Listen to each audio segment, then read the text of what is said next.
دیکھیں آپ نے بڑا اچھا سوال پوچھا ہے، بڑا اچھا سوال پوچھا ہے.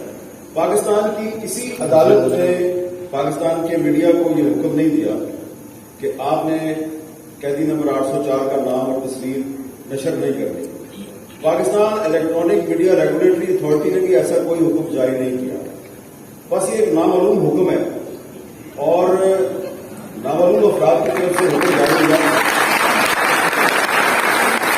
اور کیونکہ بات میڈیا ایتھکس کی ہو رہی ہے تو میں یہ بات کہنے پہ مجبور ہوں کہ اگر کبھی ابھی 3-4 دن پہلے کی بات ہے کہ میں نے ایسے کچھ بہت سے کلپس لائے ٹرمپ کے بارے میں، تو ایک کلپ عمران خان کا بھی چلا دیا. تو انہوں نے کہا نہیں اس کی تصویر تو نہیں جا سکتی، تو اس کی آڈیو چلی گئی لیکن تصویر نہیں گئی. حالانکہ اگر وہ کلپ چلتا تو عمران خان کو اس کا نقصان ہوتا. شکر ہے انہوں نے یہ نہیں کہا کہ ٹرمپ کو بھی مل جائے. ہاں تو دیکھیں یہ جو آپ نے سوال کیا کہ پاکستان میں کسی عدالت نے اور کسی ادارے نے یہ آپ کو تحریری طور پر حکم نہیں دیا، لیکن حکم پر عمل درآمد ہو رہا ہے. There is an unannounced censorship in this country Islamic Republic of Pakistan. تو وہاں پر جب ریگولر میڈیا جو ہے اس کے ہاتھ اور پاؤں آپ باندھ دیں گے تو وہاں پہ پھر جو بہت سے صحافی جو ہیں وہ پھر ٹی وی اسکرین پہ جب ان کو آپ سچ نہیں بولنے دیں گے تو وہ پھر سوشل میڈیا کو پکڑ لیں گے، وہ یوٹیوب پہ ویلاگ کریں گے، وہ ٹویٹس کریں گے، وہ انسٹاگرام پہ سچ بولنا شروع کر دیں گے.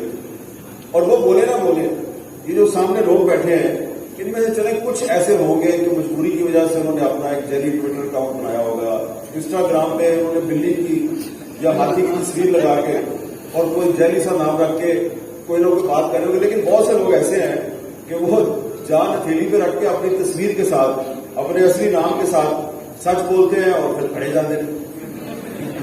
ٹھیک ہے، پولیس جو ہے وہ زیادہ دہشت گردی کی عدالت ان کے خلاف مقدمہ چلاتی ہے. تو سوشل میڈیا جو ہے اس کے فائدے بھی ہیں، اس کے نقصان بھی ہیں. اگر پاکستان میں سوشل میڈیا نہ ہوتا تو میرا خیال ہے کہ زیادہ اچھا ہوگا.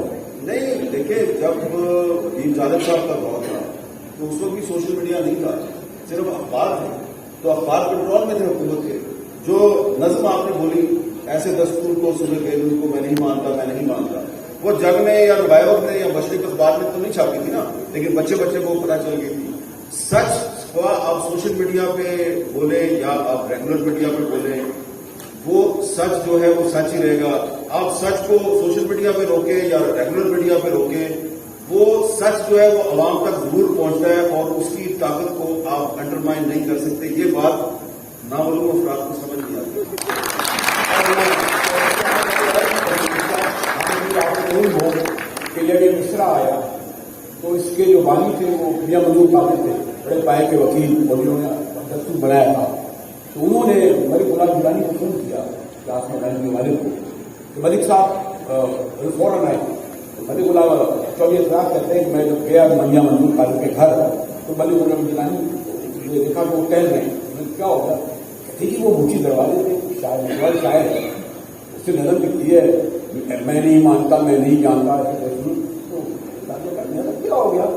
ایک نظر لکھ دی. وہ کہتے ہیں نہیں نظر جو ہے موچی دروازے سے نہیں، وہ نکل کر پاکستان میں پھیل رہی ہے اور دیکھنا ہمارا آئین نہیں چلے گا. اور پھر یہی ہوا کہ ایوب خان کا آئین نہیں چلا. اس کے بعد بھی ایسے ایسے جو آئین آئے.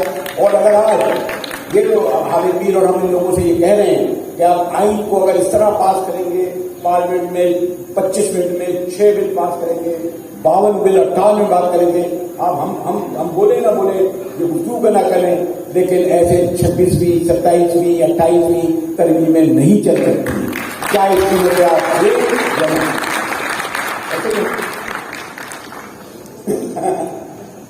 جی ہم ایسے ہی ہاں ایسے پہلے میں ذرا حامد میر صاحب کے انہوں نے کہا کوئی تحریری حکم نہیں ہے کہ نام نہ لیں اور یہ نہ کریں، لیکن یہ بھی بتایا نا کہ واٹس ایپ میسیجز جو آتے ہیں نیوز ایڈیٹرس کو کہ یہ نہ چلائیں، اس کو سائلنٹ کریں، ڈبل اسکرین دیں، وہ بھی تو ایک ڈے ٹو ڈے ریئلٹی ہے. تو ایک طرح سے وہ ایک تحریری چیز ہے جو مطلب کافی دباؤ میں یہ سارے چینلز اور صحافی کام کرتے ہیں. لیکن آپ کو اس سے اندازہ ہو جاتا ہے کہ کیوں سارے چینلز ایک ہی چیز ایک وقت میں دکھا رہے ہوتے ہیں، کیونکہ حکم آ رہا ہوتا ہے واٹس ایپ پہ.